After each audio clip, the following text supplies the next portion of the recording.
last week, napag-usapan natin yung ating first half of our module, which is the definition of history, and then the classification of historical sources, which is the primary and secondary sources. So for today, itutuloy natin yung other half ng first module, which is the importance and relevance of history. Tuloy tayo with the external and internal criticism. That's for today's lesson. And also, I will be discussing some of the instructions for your task performance for this grading period. So hopefully, no, others can join us so that hindi na paulit-ulit yung magiging instructions natin. Natins, but plural yun. So anyway, I will be putting this instruction sa ating ELMS so that you have a reference, and also sa ating class teams later on para meron kayong pwedeng balikan for the instructions regarding our task performance for this grading period. Ano ba ang task performance natin this prelim? So for this grading period, you are tasked to create an infographic. Okay? You'll create an infographic that will showcase your learning of history, its importance and relevance. So anong particularly ang gagawin na topic?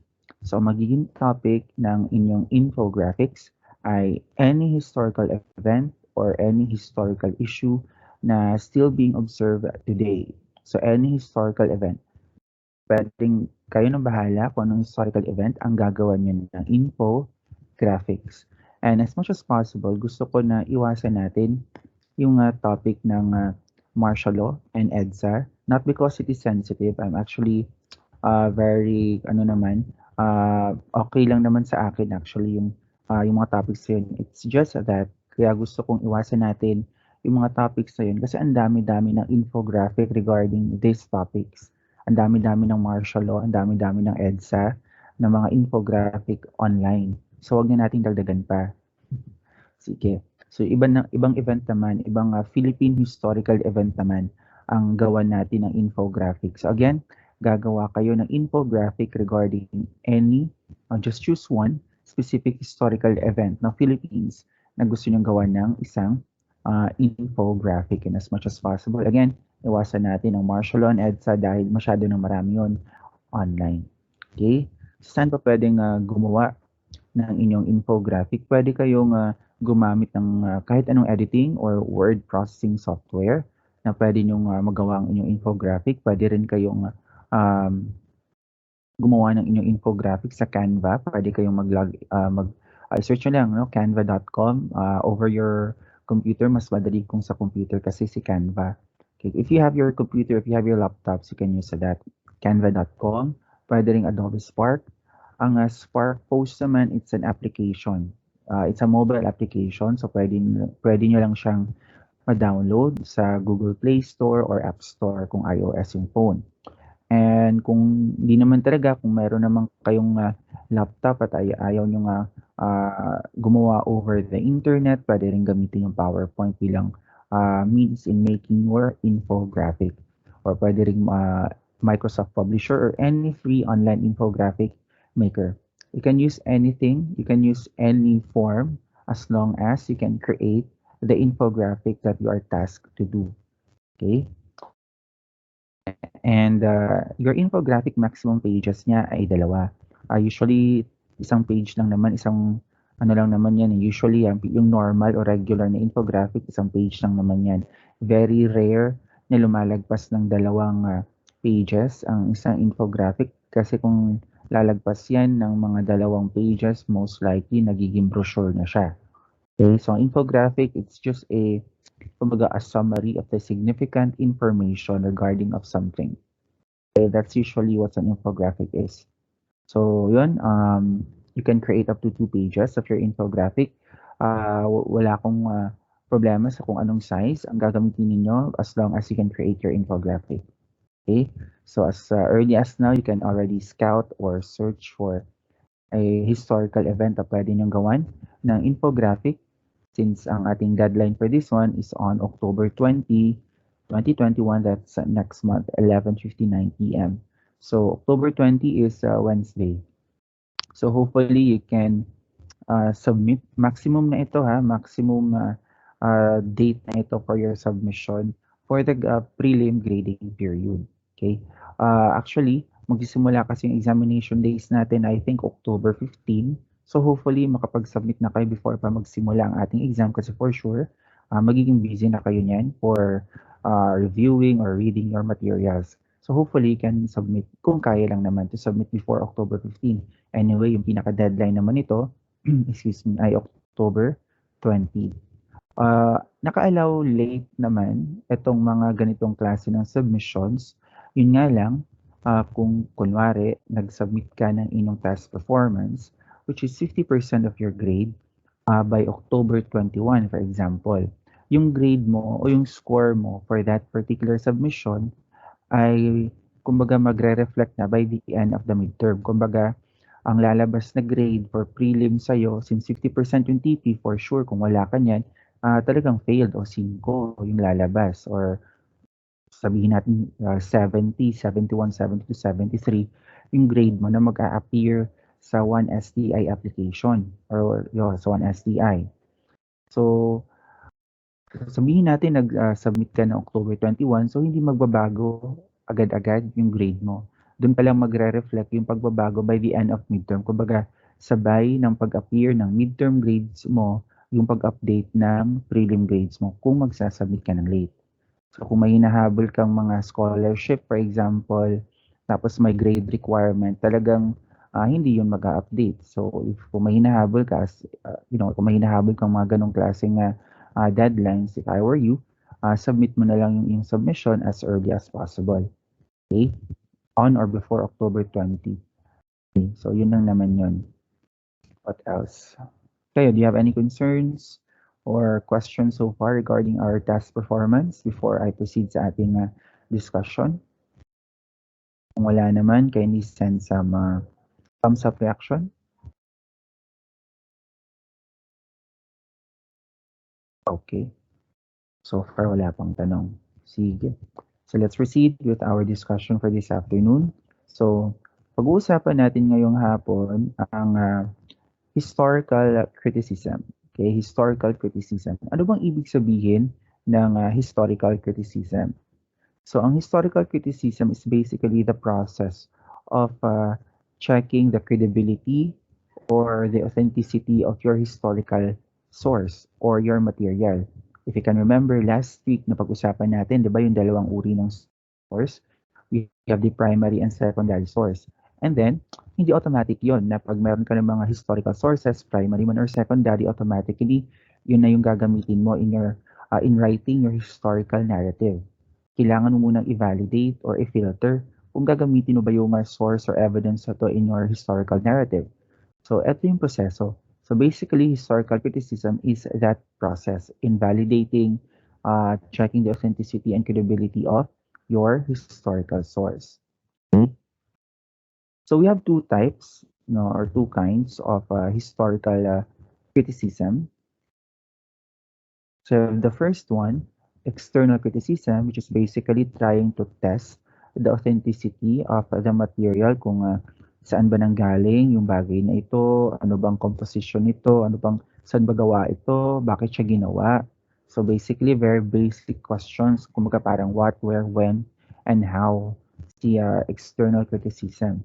Sa internal criticism naman, as the second kind of historical criticism, siya yung test of credibility. Chine-check niya naman yung kredibilidad ng iyong historical material o ng iyong witness. Kung karapat-dapat ba na, kung kapani-paniwala ba ang mga statement ng isang historical witness or viable ba or credible ba itong material na to, kung original ba siya or hindi. So that's for internal criticism. So isa-isahin natin discuss ito. So ano bang meron sa dalawang ito? Unahin natin si external criticism. So again, si external criticism is the test of authenticity.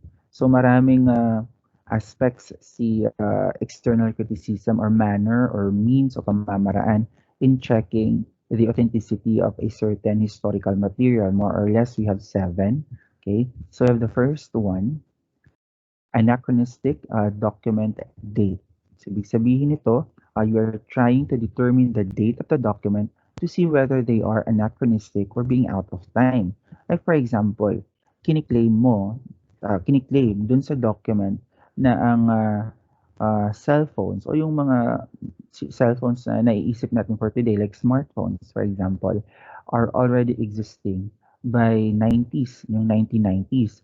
So, mache-check mo kung tama ba or parang hindi naman tama kasi yung mga cellphones, especially yung mga smartphones, lumabas lang naman ito ng mga around 2010s. Wala pa ito nung 1990s. So, probably this is not an authentic document stating a fact. So, reject natin yon. So, that's the anachronistic document dating. And also, we have the second one, the author. You're trying to determine talagang kung siya ba talaga yung may gawa ng isang write-up o ng isang manuscript o ng kahit anong works na kiniklaim ng isang libro. Like for example, um, kahit nga kayo, di ba, mga kaibigan ninyo, mga like family members or jowa ninyo, alam nyo kung siya talaga yung kausap niyo via text, right? Kasi kumbaga may sarili siyang tatak kung paano siya mag-chat. 'Di ba, mapapansin niyo 'yon 'pag kunwari ah, may pinapasabi lang yung kaibigan. Tapos, "Uy friend pakiingon gud ko kay o paki-chat gud kay ani using my phone ha, na, may message ako na blah, blah, blah." So, kunwari si friend ko yung, nagcha-chat in behalf of me stating that blah, blah, blah. So, mapapansin niyo na mga kaibigan niyo or kahit ikaw mapapansin mo kung kaibigan mo ba talaga yung nag-send ng message. So parang may ganun din sa author, parang may mga sarili rin silang pamamaraan on how they write their material. So kung familiar ka sa author, parang maiisip mo na parang hindi naman ganito yung way or manner niya ng kanyang pagsusulat ng kanyang mga libro o ng kanyang mga poems or whatever or essays. Parang hindi naman siya ganito. So malamang baka hindi ito authentic o hindi talaga siya yung author ng librong ito. Like for example, Jose Rizal. Um, I think we're all familiar with the line na ang hindi marunong ano yun, sa pambansang yung salita ay higit pa sa malansang isda. I forgot the exact the exact line. But yun, may ganong statement daw si Rizal, di ba? And according to them, Rizal wrote it when he was 8 years old.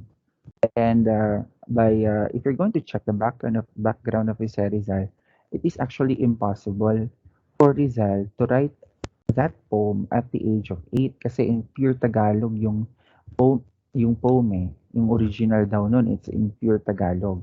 And whereas Rizal, when he was 8 years old, he's not fluent in Tagalog or mas sanay siyang magsulat in Spanish.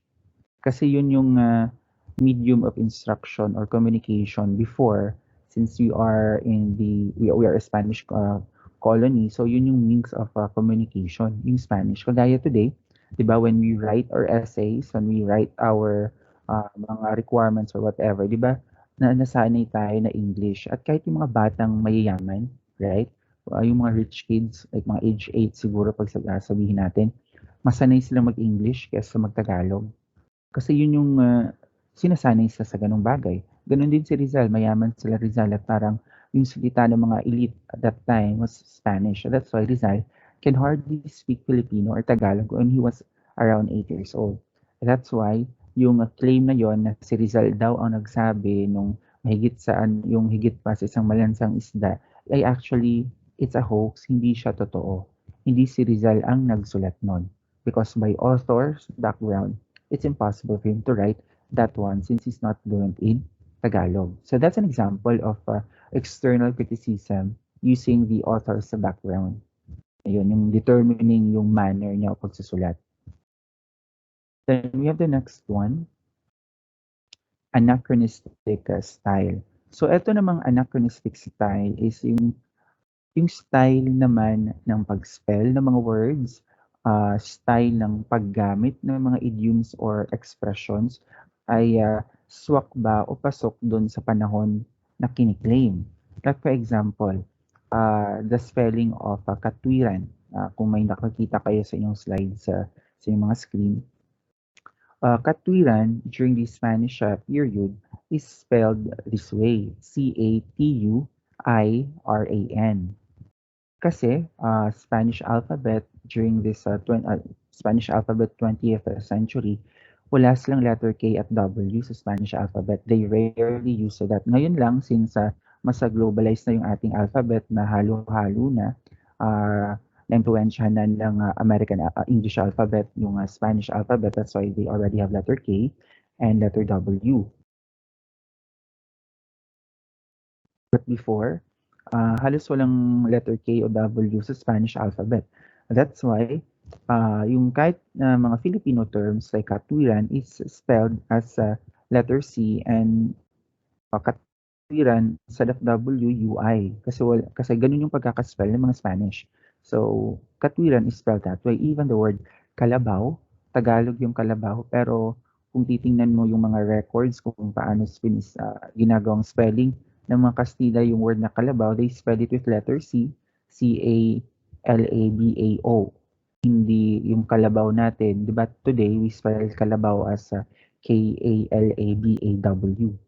So that's how we spell kalabaw. Even the word calamansi. Nasanay lang tayo hanggang ngayon na most of the time we spell calamansi with letter C. But actually, naging letter C lang yan dahil, yun nga, Spanish alphabet yung gamit natin even before. Although today, meron na tayong derivation or variation of the calamansi with letter K. So that's how it is. Anachronistic style. Pasok ba yung style of writing sa kanyang panahon? Okay? And then we also have anachronistic event reference. We have here, Rizal was executed in the year 1901. So ito namang anachronistic event reference ay chine-check mo kung yung event na sinasabi niya ay pasok nga ba talaga dun sa time frame na kiniklaim niya. Like for example, the Philippine Revolution. The Philippine Revolution, actually wala siyang exact date kung kailan nagsimula. At yun din yung dahilan kung bakit walang exact date yung ating National Heroes Day. Kasi yung National Heroes Day natin, itinaon natin yan sa panahon kung kailan nagsimula yung Philippine Revolution. Since wala tayong exact date of the Philippine Revolution, that's why the National Heroes Day, itinataon siya ng ika-4th week of August. Kasi usually, ika-4th week of August, natataon siya ng mga August sa 20s, no? August 18, 19, 20s, and so on.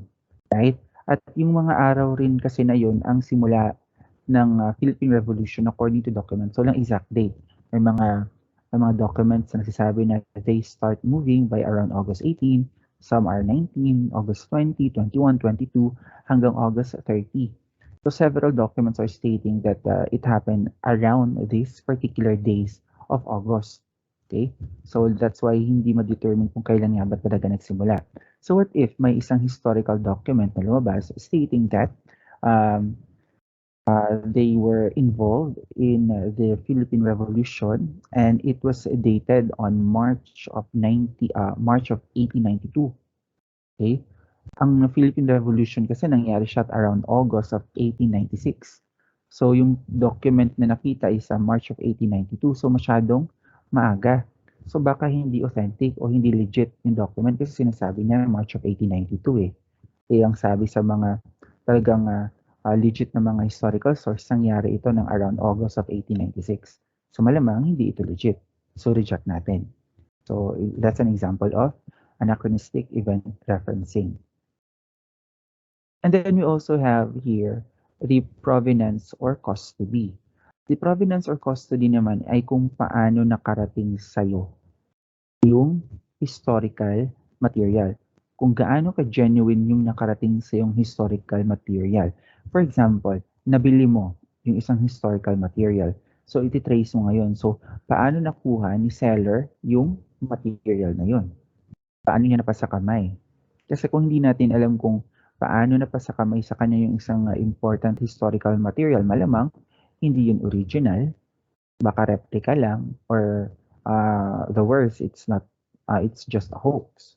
No? Or kung nalaman natin na baka kasi relative siya nung historical personality na yan. That's why na-hand over sa kanya yung historical material na ganito. So, posibleng may katotohanan. May possibility na pagmamay-ari talaga yan ng isang historical personality. So, paano ba nakarating sa'yo yung material so that you can trace it back to check if genuine ba yung nakarating sa'yo na material. So, that's provenance or custody. Then we also have here the semantics. Yan. Kung kanina sa anachronistic style ay yung pamamaraan nila ng pagsulat ng kanilang mga words, sa semantics naman ay ang ibig sabihin ng mga ibang terms or even expressions. Okay? Like for example, the word paraluman. Before, yung talagang totoong definition kung ano ang paraluman, it's a device. Kumbaga, it's a guiding device. Para siyang compass. Ganun. But today, sa panahon natin, we understand paraluman as a beautiful lady. Diba? It's a sort of parang compliment to a lady. Diba? Ang ganda mo ay parang parang kay paraluman. Diba? When we say paraluman, magandang babae ka. But in reality, yung talagang totoong definition niya, it's a guiding device. Okay? Or like for example, the word na chat. Okay, may nakita kang isang historical document from the American period sa English yung document. So, basa mo doon na isang letter from a girl or from a lady. Sabi niya, we were chatting or I was chatting with my friends before the air raid or the bombing happened. So, the chat. So, naisip mo, nag-chat? So, may messenger na during American period. Chat yung sinabi niya kasi. So, hindi mo alam na yung chat during that time or yung actual definition of what is a chat is actually conversation. Kumbaga, chikahan. So, ibig sabihin pala nun, yung babae ay nakikipag-chikahan siya sa kanyang mga kaibigan bago nangyari yung pambobomba. So, naisip mo dahil nga today, yung chat natin is usually we refer chat to our conversation through Messenger or Instagram or DMs on Twitter or Telegram o yung sa mga social media platforms. So, yun na yung conventional interpretation natin of the word chat. But actually, chat is basically conversation, pag-uusap.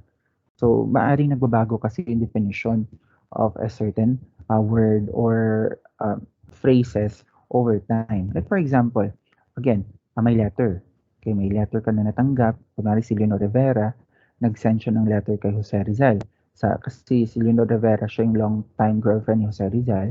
Sabi ni Leonor na, hindi ako nakasulat sa'yo ng mahabang panahon dahil ikakasal na ako sa isang lalaki na, kumbaga, in arranged marriage siya. So, nag-reply si Rizal. So, ang reply ni Rizal ay, sana all, ikakasal. So, nakita mo yung document. Ngayon, nabasa mo, may sana all na kayang expression sa panahon ni Rizal. Okay, so parang hindi naman siya swak sa panahon ni Rizal yung sana all na expression. So, malamang, by semantics, this is not authentic. Okay?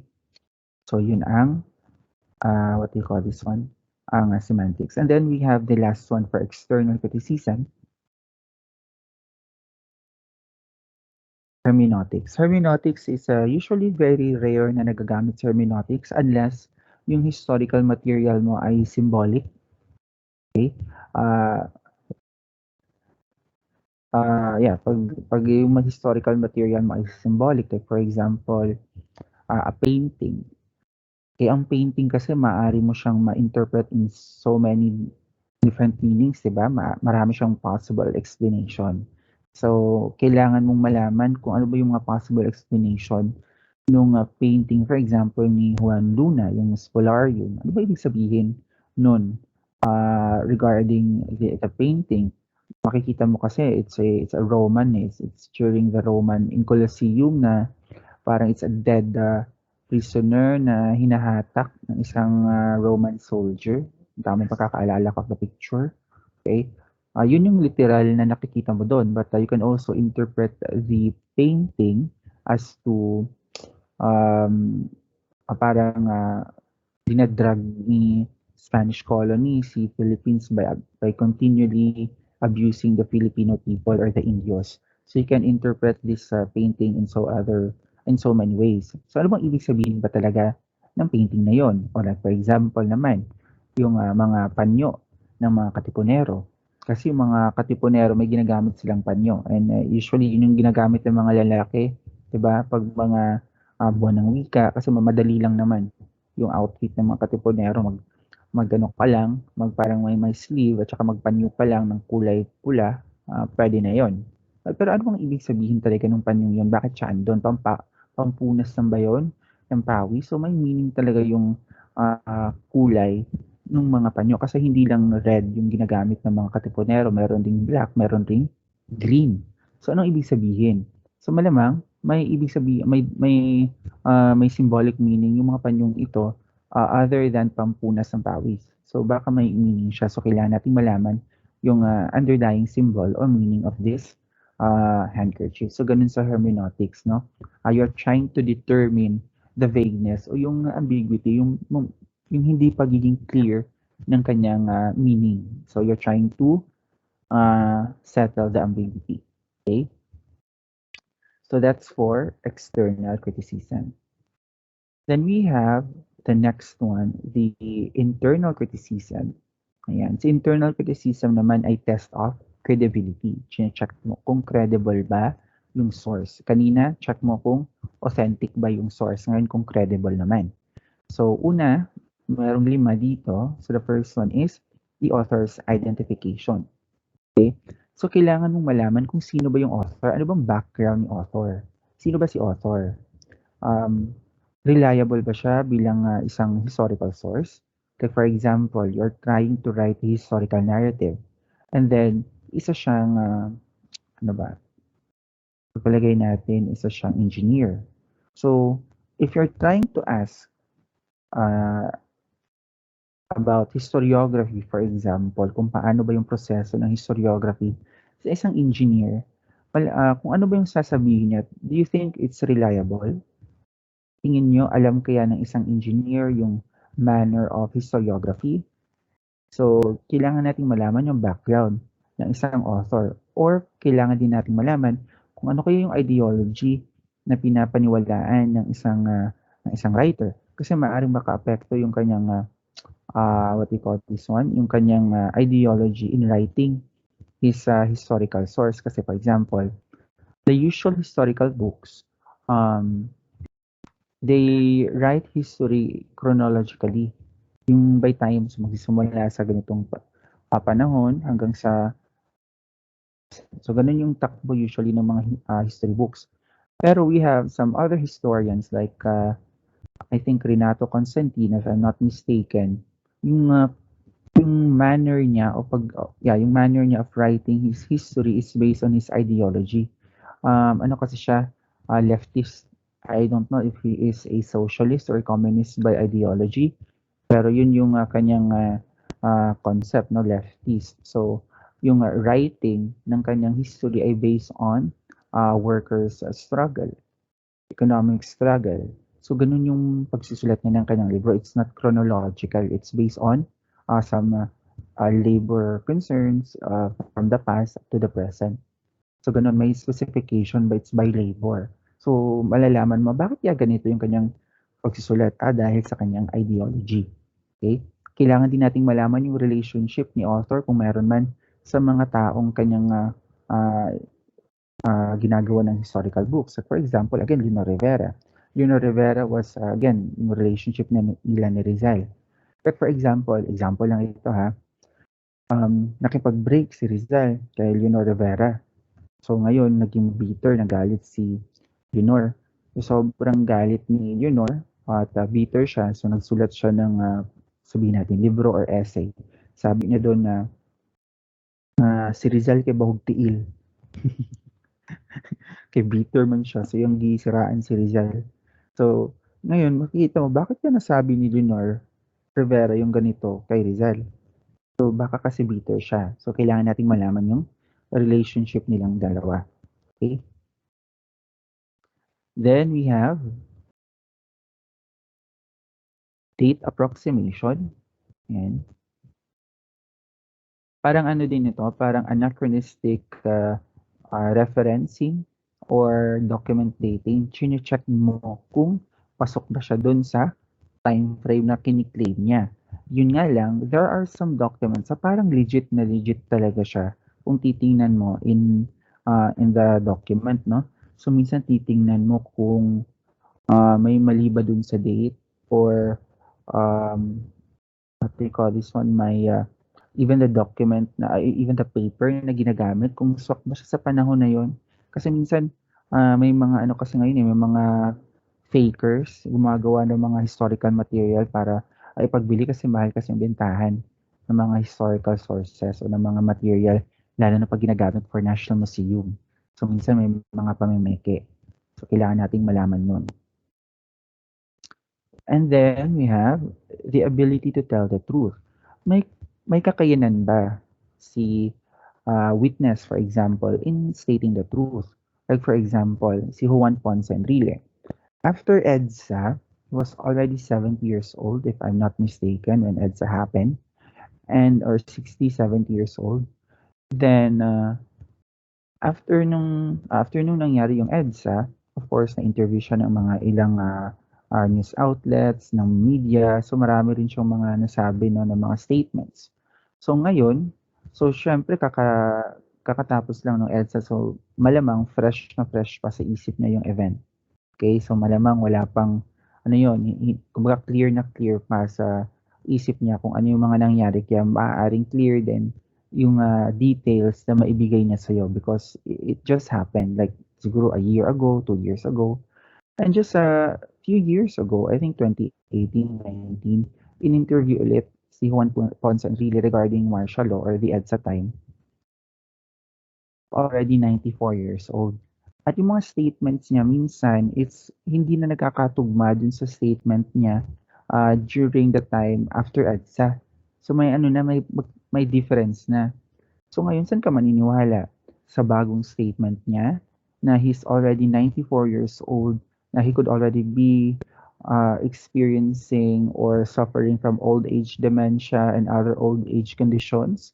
Or nung 70 years old pa siya and fresh pa yung kanyang isip on what actually happened during the martial law time?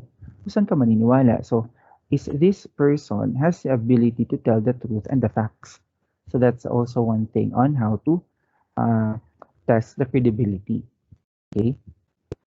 And also, ito namang kasunod is related to the ability to tell the truth, which is the willingness to tell the truth. May mga tao rin naman kasi na meron silang ability in telling the truth, but they are not willing in telling the truth because maaring iniipit sila o maaring makompromiso yung kanyang life o madelikado yung kanyang buhay. So, kailangan nating ma-identify if is this person telling everything no, na kailangan kong malaman, or is this person trying to hide something from me or trying to protect someone? So, kailangan natin ma-identify rin yung mga ganung bagay. Okay? And then lastly, I guess, this is the last one. Yeah, corroboration. Corroboration is one of the final stages in historical writing before you can publish your narrative. Sa Philippines, I mean, dito muna tayo. Sa corroboration kasi you're trying to check if nagtutugma ba yung mga historical claims and facts mo sa ibang sinasabi ng ibang libro. So, gina-check mo kung mag-match ba siya, mag-connect ba siya. Kay history ba na siya? Ang history kay event. So, kung tama o legit na imong write-up, mo connect yun na imong event dito sa ibang event. Okay? So, dito sa Philippines, ang manner of doing that one, corroboration with Philippine historians. Every year kasi meron kaming National Conference for Historians. At yung may mga historians na nagko-conduct ng kanilang mga research, every conference, pine-present nila yan dun. So lahat ng historians attending the conference.